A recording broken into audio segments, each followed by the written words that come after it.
সাতক্ষীরায় March for ফিলিস্তিন ব্যানারে শান্তিপূর্ণ আন্দোলন।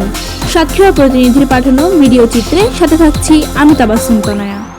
আজ 12/4/2025 সাতক্ষীরা খুলনা রোড মোড় শহীদ আসিফ চত্বরে মার্চ ফর ফিলিস্তিন শিরোনামে একটি শান্তিপূর্ণ আন্দোলনে আয়োজন হয়।